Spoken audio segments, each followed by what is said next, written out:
Hi, my name's Louise Spencer. I'm with the Kent Street Coalition, and this is our three-part series on visibilities. So let me go ahead and share my screen. So this is the second in our series, Visibility Beyond Signs. Our first tutorial focused primarily on getting out in the community, holding signs. Our third, we'll talk about some of the logistics of planning visibilities. And today's is talking about the wide variety of ways that we can get creative to get our message across. As we're planning our visibilities, it's good to step back and ask, why is this important? First off, they're amazing organizing tools, a way to help us build capacity.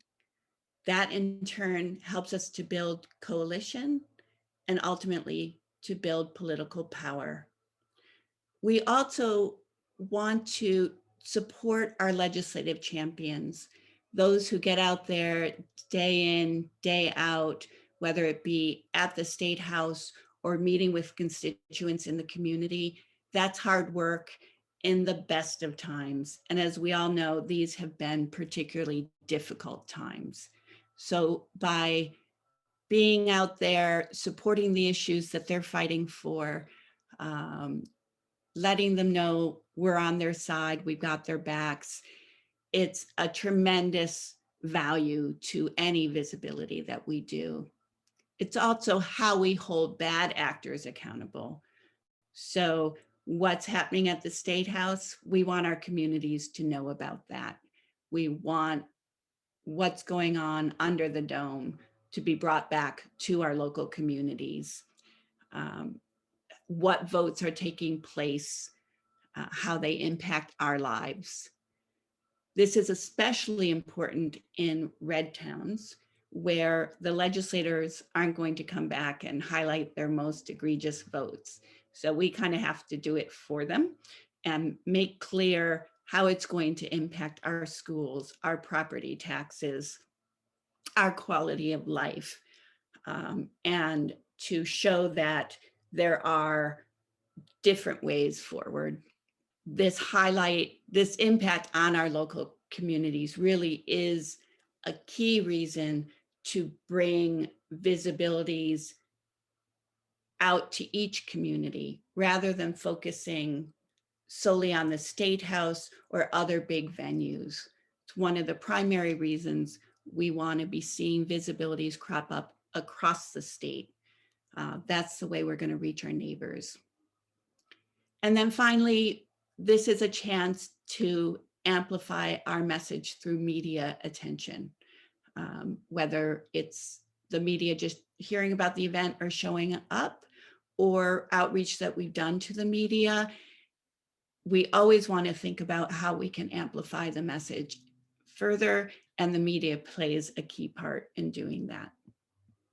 So just to give you an overview of some of the things we'll be talking about in this tutorial, we'll look at election weekend, day of GOTV supporting candidates directly, signboards and games, installations, theatrical productions, and projections. GOTV may be the one that most people are the most familiar with. That's when we get our candidate signs on a totem.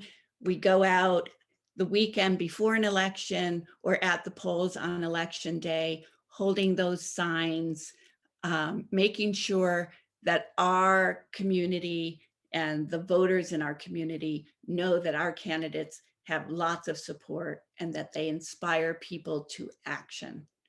Usually we do this in shifts so that we can get as much coverage as possible.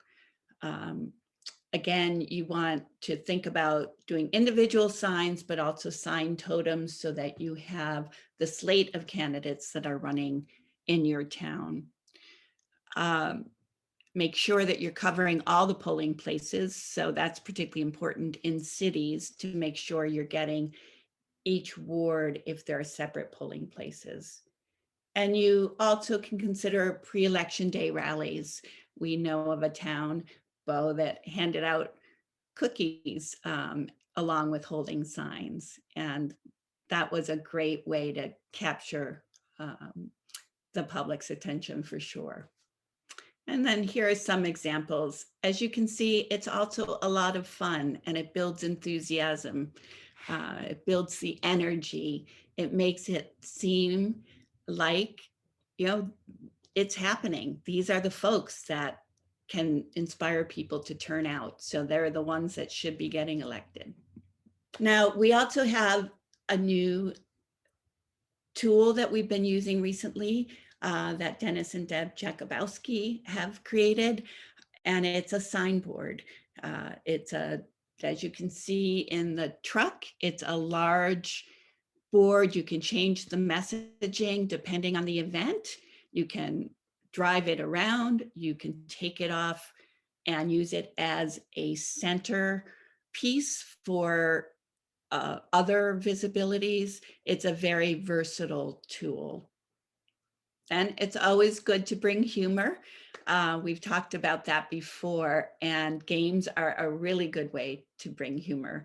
This was highlighting all the vetoes that Chris Sununu did, 70 plus of them during his prior term. And with the idea that that should have been grounds for voting him right out of office. Installations can be extraordinarily effective. They can be a way of broadening your message, particularly when you don't have a lot of people who are able to participate at a particular time. You let the art itself convey the message, and it gives people an opportunity to really reflect on what it is we're trying to convey. We've done a variety of different ones with Kent Street, and the opportunities are limited only by our creativity. So we'll just give a few examples in the coming slides.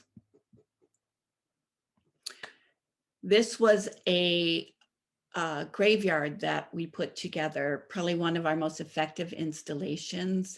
Each tombstone represented a veto that the governor had done. Critically important issues were highlighted in the front of the graveyard. We did it at the State House, but also groups contacted us and asked if they could bring this to their communities. We would typically leave it up for 3 or 4 hours. It was a fantastic conversation piece.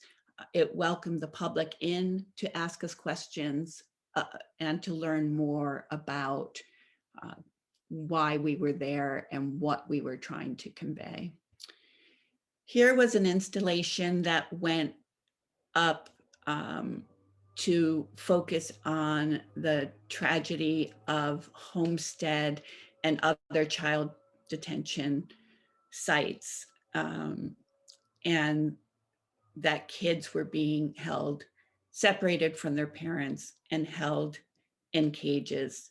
It was a very stark, poignant installation that went up with no people around it. So what we did have were we had some audio running of children crying, calling for their parents, the sounds that one might actually hear from these children.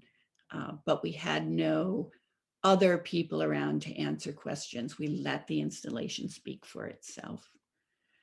This was an installation we did to highlight the tragedy of COVID-19, and that due to the inaction of the federal government, that people were unnecessarily dying.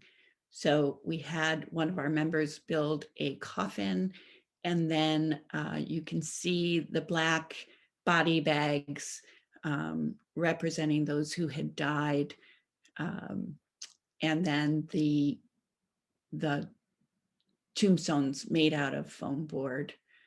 as just a simple installation. Here we did have people standing to either side so that as people walked by, we were able to explain what the installation was about.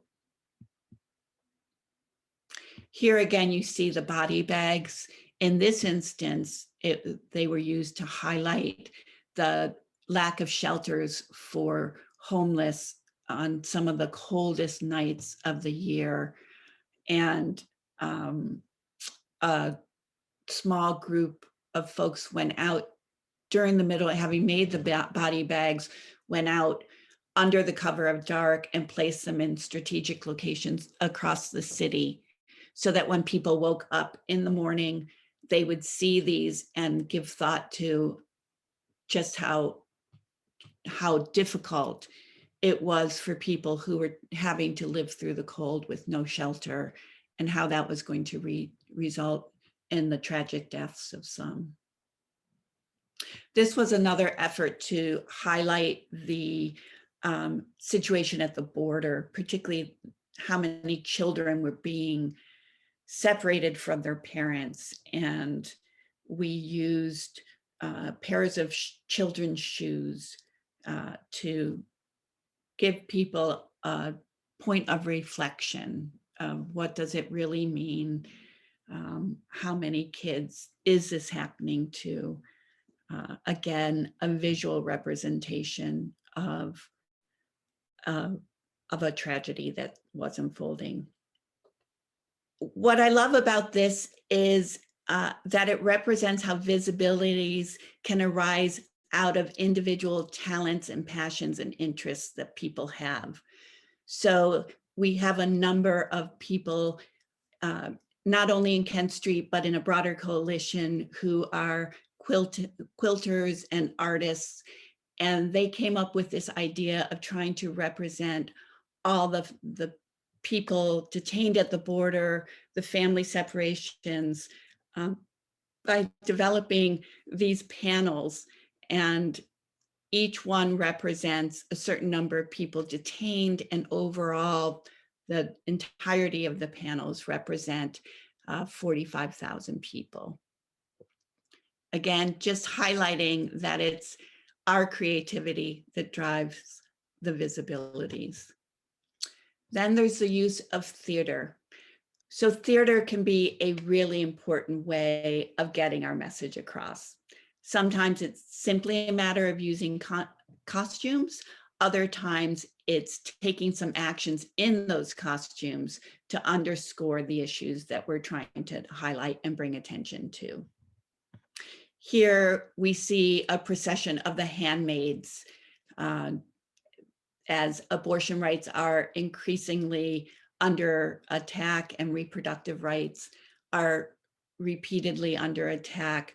This imagery evokes a very powerful protest message, and it's one that we have been using increasingly at various events.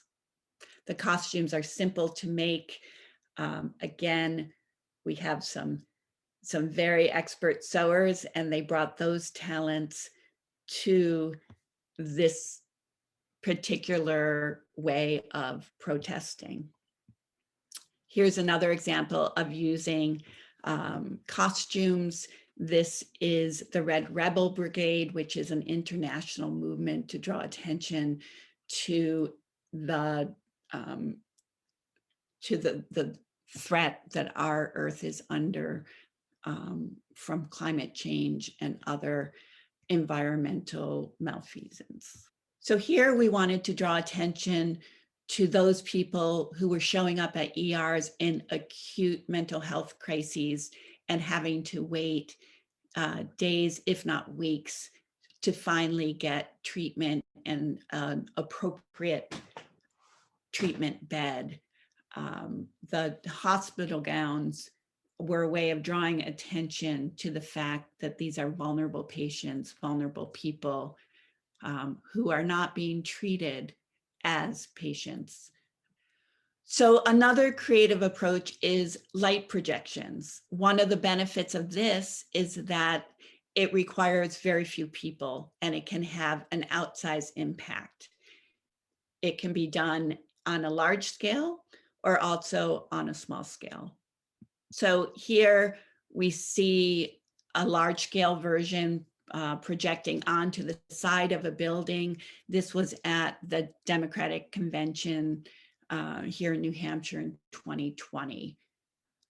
This was down at the Federal Building in Manchester, focusing on the terrible plight of immigrants and refugees. Here we have a smaller version, just it's, you know, a 6-foot wall by the State House, simple messaging.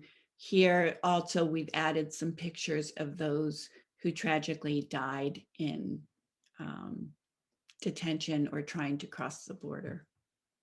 This was an even smaller projection at the Homestead Detention Center, Child Detention Center. Just a small message on the sidewalk, but still a powerful impact. In this case, it wasn't so much that a lot of people were going to see it walking by, but it could be used to then put out on social media. And really, those are just a few ideas to get you started. Because as you can see, it's all about creativity. Once we know what our message is, once we know what our goals are, we can think about how we can use our skills, our talents, our passions to come up with creative ways of getting that message out to our communities, to the media, to our politicians. And now we're going to take a moment to hear from Deb and Dennis Jakubowski, who have been so instrumental in helping to build a lot of the framework for these installations. So I think you'll enjoy hearing from them. Okay, take 3. Something we thought worth mentioning is obviously that sign is very small and it has a lot of writing on it, and nobody will be able to understand what it says. So we believe that bigger signs with just a few words are more effective, and you have to wave. When people go by, if you wave at them, they're polite and they have to look at you, and chances are they'll see your sign. So again, basic, but worth mentioning. So tomorrow, Burma Shave type display is going up on 106 in Loudon, and it's scheduled to rain. So one way to waterproof a sign is using packing tape and just go around and round and round. It's a bit time consuming, but it does seem to work. So when the ground's frozen, drill a hole, put the sign in.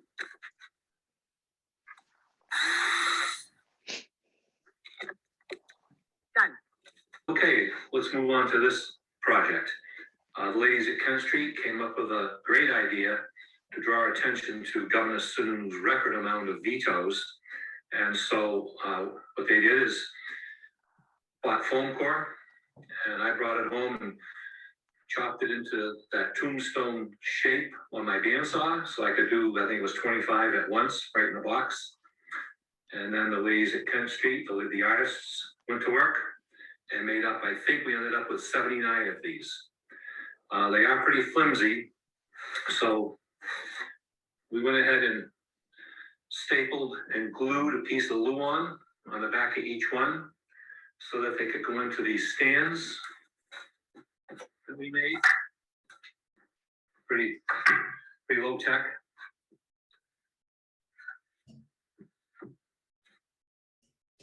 Low tech and cheap. Yep, and so there you have it. The stands are also being used for little cutout figures of immigrants to draw attention to the plight of immigrants at our border and in this country. And as a matter of fact, a lot of the stands are out on loan right now. So that's the Tombstone project. Set up the reader board, and we tried to make it as light as we could. We tried to make it easy to set up. 1/4-inch Luan. put a piece of softwood trim around the edge, just stiffen it up.